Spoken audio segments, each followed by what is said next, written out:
It's a freezing December night in 1735. 10-year-old Haytham Kenway slips out of his warm bed, pulls on his trousers, and sneaks into the dark, expecting a midnight feast with the neighbor boy. But when he reaches the perimeter wall, there is no feast. Instead, he finds his friend Tom slumped against the frozen mud, staring sightlessly into the dark. His throat has been slashed. The courtyard sits dead silent.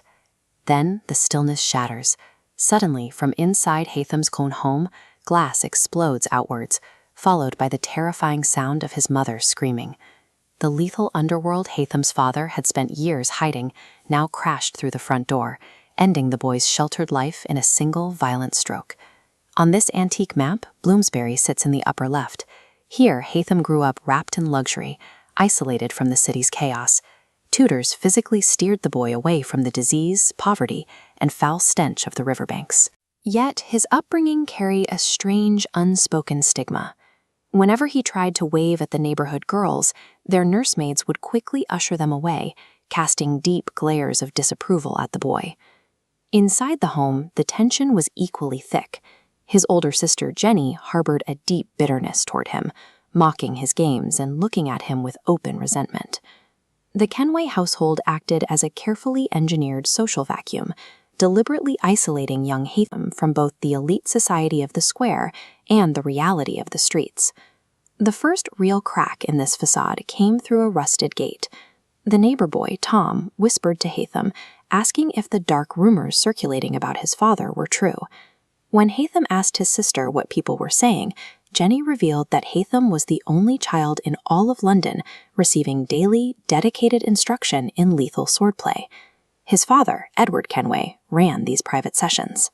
Using wooden swords, Edward taught parries and footwork while pushing the boy to question his academic tutors, instructing him to look past absolute truths and learn to think differently. While other boys his age studied scripture for their souls, Haytham studied the steel in his hands and his father's lessons on how to dismantle the truths his tutors taught him. Look at the chaotic streets in this etching of 18th century London. On Haytham's 8th birthday, the family steps into this environment outside White's chocolate house, joined by Edward's intense associate, Reginald Birch. Suddenly, the crowd surges. A desperate street thief lunges forward and ambushes Haytham's mother, grabbing for her necklace. This innocuous walking cane hides Edward's true nature. In a blur, he draws a blade completely hidden inside the wood. But seeing the thief is unarmed, he immediately forces the blade back into its scabbard, choosing restraint over bloodshed. Birch, however, snaps. He hurls the thief to the street, pinning the man with a dagger to his throat, and demands they take a finger or two as punishment. Edward forces Birch to back down.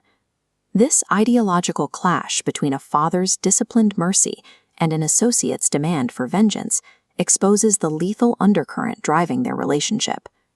Later, Birch finds Haytham playing alone with tin soldiers in a dim corridor outside the mansion's heavily barred plate room, the family's secure vault for silver and heirlooms. Birch crouches down to play. Under the guise of discussing military leadership, he subtly extracts information from the boy about Edward's secret plans for his son's future.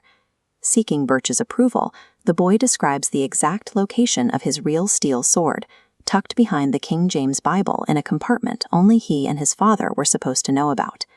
Birch was successfully mapping the internal security and hidden weaponry of the Kenway household. Which brings us back to that freezing December night. From his bedroom window, Haytham had seen what he thought were fireflies in the distance.